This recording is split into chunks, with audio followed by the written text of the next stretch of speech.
and at $15 a session for 26 weeks? By a show of hands, how many of your parents are working 1 to 2 jobs just to make ends meet? Hands, hands.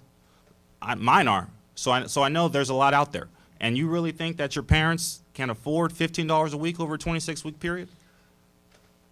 That's something you guys got to think about when you do have these boyfriend and girlfriends. It's not just about you. It affects more people than just yourselves, your parents, your families, the schools.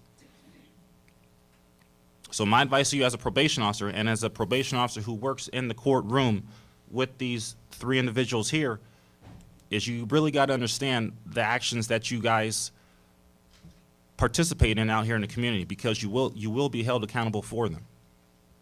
And that's what juvenile probation is all about, is to ensure and protect the safety of the community, to hold you guys accountable for your actions, but to also rehabilitate you and give you guys tools and resources to better yourselves.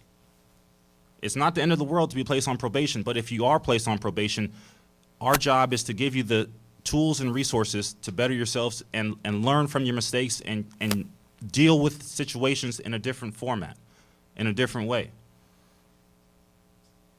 Thank you very much. So I'd like to talk to you now for a little bit about how cases actually come to us. When you're in a dating relationship, it seems like it should be private between you and your boyfriend or your girlfriend. How many of you appreciate it when your parents want to know where you're going or what you're doing, right? Don't you think your dating should be private between the 2 of you, right? Most of our cases are not reported to us by the boyfriend or the girlfriend. And I want you to leave here today understanding how cases come to us. Dating violence is often about a fight or a power control issue that Ms. Huntley described, but it's often not reported to us by one of the kids involved. Let me tell you about some of the cases that we have and how they got to us.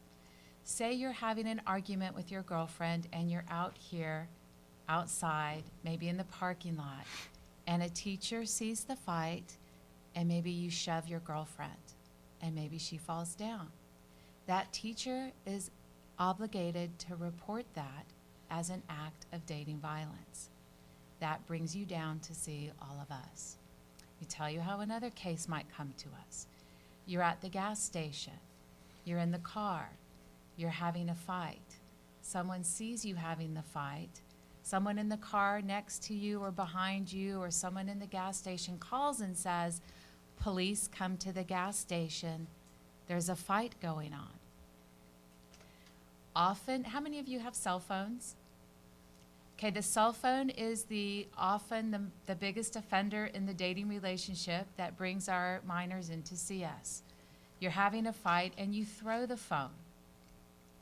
Maybe you're sending 100 texts a day and the texts say things like, "If you don't get over here right now, I'm gonna hurt you."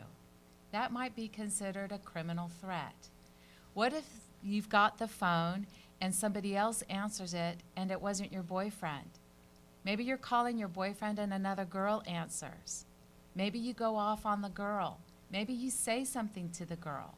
Maybe you say, "I'm going to come over there right now and find out what's going on," and maybe you make a criminal threat. Guess what? That earns you a ticket downtown to come visit all of us in the Juvenile Domestic Violence Teen Dating Violence Court. Often we find that the kids in the relationship, okay, I don't like to call you minors and I don't like to call you kids, so I'll call you students. The students in the relationship think that you get to control what's going on, right? But you forget that parents, aunts, uncles, neighbors, friends, people at the gas station, people at the mall, teachers, other students may see what's happening. And more than half of our cases come to us because someone else saw what you were doing, or someone else was concerned, or someone else has a mandatory reporting obligation to tell us what's going on. That's important for you to know, because what happens sometimes then between our students is one student says to the other, "Well, just don't testify. If you don't testify, it won't matter, and this will all go away." That's another misconception. That's wrong. The teacher comes down to testify that they saw the shove in the parking lot. Maybe the aunt or the mother reads the text messages from the phone. I can look at the phone that's involved. So next time you're sending a message on the phone, next time you're using the phone to take a picture, consider what happens if the four of us have to take a look at it. That is often how cases of teen dating violence get to us. Now that's a little bit about the crimes and how they're reported to us. Mr. Lopez has talked to you about how he defends you and protects your rights. I want to follow up a little bit more about what it means to be on probation. If I get your case, and as I said to start with, I hope we never meet, and I hope you take that the right way. If I get your case, I then have to decide how to balance the needs of the community to be protected with our options for rehabilitating you to make sure that this doesn't happen again. We sometimes have teen dating violence cases that involve a kid. Maybe you and your boyfriend or you and your girlfriend already have a child together. Maybe that's not your boyfriend or your girlfriend anymore. If you don't want me deciding whether you two ever get to talk again, whether you have a no contact order, whether you get to go to your prom or not, you really have to watch yourself to make sure that you stay on the right side and not have any incident that could be considered a threat, any kind of battery, any kind of wrongful touching. Once a child is involved as well, there are a whole different set of protective orders and issues that come into play.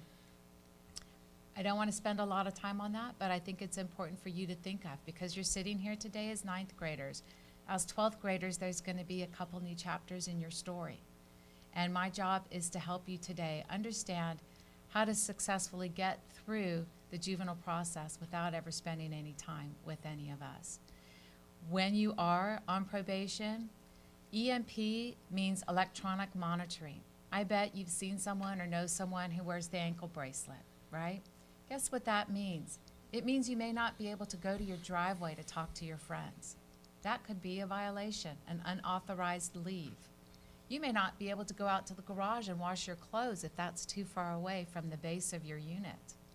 You certainly have a curfew. Do you really want in 9th grade, and then in 10th and 11th and in 12th grade, to have a court-ordered curfew that applies 7 nights a week, 365 days of the year?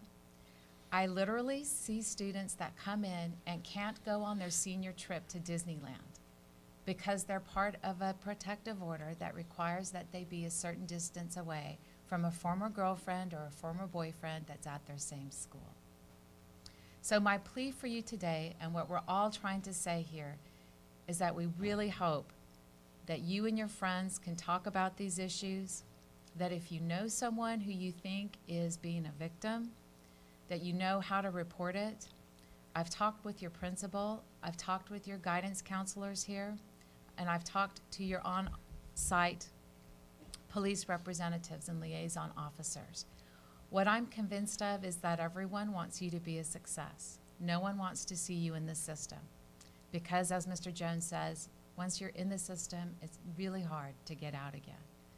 So today, we'd like to help prevent ever making you part of our system. Ideally, we'd all like to be out of a job. We'd like to go do something else rather than see our youth in court with these kinds of problems. With that, we did tell your leaders here that we would be happy to take any questions on any subject.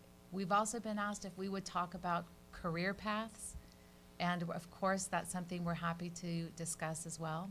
What I would ask is that if you have a question, say it really loudly so that one of us can repeat it before we answer it. So with that, are there any questions? Don't be shy. There is no stupid question. Anything that you want to know. When we talk to 3rd graders, they ask us things about what it means to get the death penalty. We'd prefer not to talk about that, but other than that, really anything else would be appropriate. I'll give you a few answers. It's not automatic that your juvenile file is sealed. Did you know that? A lot of times people assume that a crime under 18 will just go away and no one will ever know about it. It doesn't necessarily work that way. You also heard Mr. Lopez talk about the fact that 14-year-olds can be tried as adult, and you can have a strike that follows you. Those are important questions that we often get answered. I get a lot of questions about protective orders. Oh, that's a good one. If I could follow up Please. on protective orders, how many of you know of, think you understand what a protective order means? Just a show of hands. One person? For the majority of you, protective order means the judge says you will have no contact with this person through the mail, through electronic communication, through third parties. That means you can't get your friends to contact them and send them a message. Mr. Carrillo is in the back of, Carrillos is in the back of the library. Raise your hand, Mr. Carrillos. Mr. Carrillos and myself and Judge McGowan had multiple hearings on a particular case involving a young man and a young lady who had a child together, and the young man was hitting the young lady, and she was a domestic violence victim, and he wouldn't stop contacting her, despite what the judge ordered. He wrote letters to her from juvenile hall. He wrote letters to other people to communicate with her from juvenile hall. And it was amazing to actually witness this young man go off to the ranch. And I believe, still not truly understand, that the judge had absolute authority over him for the period of time that he would be on probation, which is calculated by the maximum amount of time based on the charges that you've been convicted on. In other words, if you've been convicted on a felony that has a 3-year maximum term, probation has 3 years of possible probation time to hang over your head. And every time you violate, you can get more time. There are actually people who commit 1 or 2 offenses and never get off probation for the entire time that they're in high school, because they never clear the fence. They keep violating, and they keep getting more time added to the credit card of maximum time for them. So that's probably something that's difficult for you to understand, but that's one of the things that you can suffer if you find yourself on probation for a domestic violence crime.